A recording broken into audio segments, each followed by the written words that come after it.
نحمده ونصلي على رسوله الكريم بسم الله الرحمن الرحيم وبشر الذين آمنوا وعملوا الصالحات أن لهم جنات تجري من تحتها الأنهار كلما رزقوا منها من ثمرة رزقا قالوا هذا الذي رزقنا من قبل وأتوا به متشابها ولهم فيها أزواج مطهرة وهم فيها خالدون صدق الله العظيم۔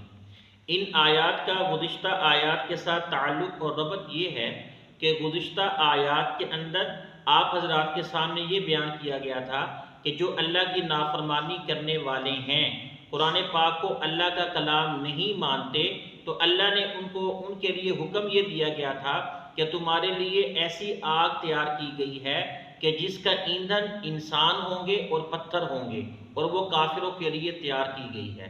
ساتھ ہی اللہ تبارک و تعالی ان لوگوں کا تذکرہ فرما رہی ہیں کہ جو ایمان والے ہیں، ساتھ ساتھ اچھے اعمال کرتے ہیں۔ تو حضور صلی اللہ علیہ وسلم کو مخاطب کر کے کہا جا رہا ہے کہ آپ ان کو خوشخبری سنائیے۔ خوشخبری کس چیز کی سنائیے؟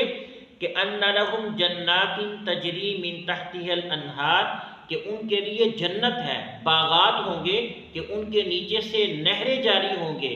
بعض مفسرین فرماتے ہیں کہ ان کے پاس سے جو محلات اللہ تبارک و تعالی جنت کے اندر دیں گے، کہ بعض فرماتے ہیں کہ ان کے نیچے سے نہریں جاری ہوں گی، بعض فرماتے ہیں کہ ان کے ساتھ قریب قریب سے نہریں جاری ہوں گی۔ وہ منظر کتنا خوبصورت ہوگا۔ شرط یہ ہے کہ ایمان بھی ہو اور ایمان کے ساتھ ساتھ اچھے اعمال بھی ہوں۔ اچھے اعمال میں عبادات، نماز، روزہ، حج، زکوٰۃ، اور ساتھ ساتھ معاملات بھی اچھے ہوں، ساتھ ساتھ معاشرے کے اندر بھی ٹھیک سے رہتا ہو۔ مطلب یہ ہے کہ حقوق اللہ بھی ادا کرتا ہو، ساتھ ساتھ حقوق العباد بھی ادا کرتا ہو۔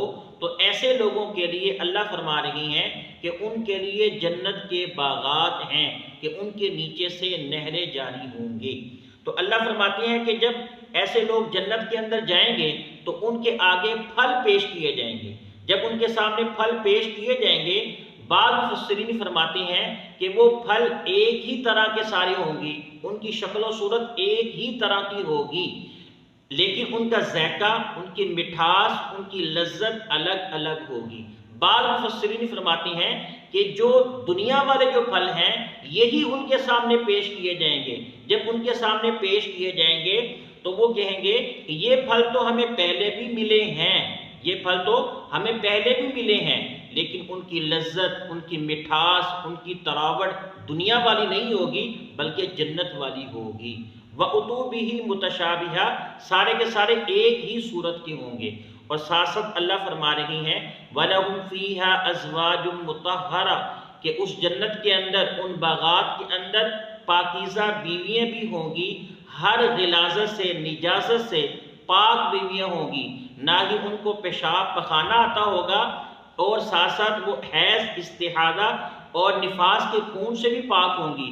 ان کے سروں کے اندر جوئیں نہیں ہوں گی، ان کے منہ سے بدبو نہیں آئے گی، کانوں کے اندر میل کچیل نہیں ہوگی، اور اسی طریقے سے زیر بغل سے بو نہیں آئے گی۔ غرض ہر غلاظت سے، نجاست سے، جس سے انسان نفرت کرتا ہے، ان ہر عیب سے پاک ہوں گی۔ اللہ نے فرمایا ازواج مطہرہ، کہ وہ پاکیزہ بیویاں ہوں گی۔ اور ساتھ ساتھ اللہ تبارک و تعالیٰ آگے فرما رہی ہیں وَهُمْ فِيهَا خَالِدُونَ، اس کے اندر ہمیشہ ہمیشہ رہیں گے۔ دنیا کے اندر تو یہ ہوتا ہے کہ جب کوئی آدمی اپنا گھر بناتا ہے تو اس کو دو خوف لاحق ہوتے ہیں۔ ایک خوف تو یہ ہوتا ہے کہ میں یہ گھر بناؤں گا، پتہ نہیں اس کے اندر میں رہوں گا یا نہیں رہوں گا، مجھے یہ نصیب بھی ہوگا کہ نہیں ہوگا۔ ایک خوف اس کو یہ لاحق ہوتا ہے۔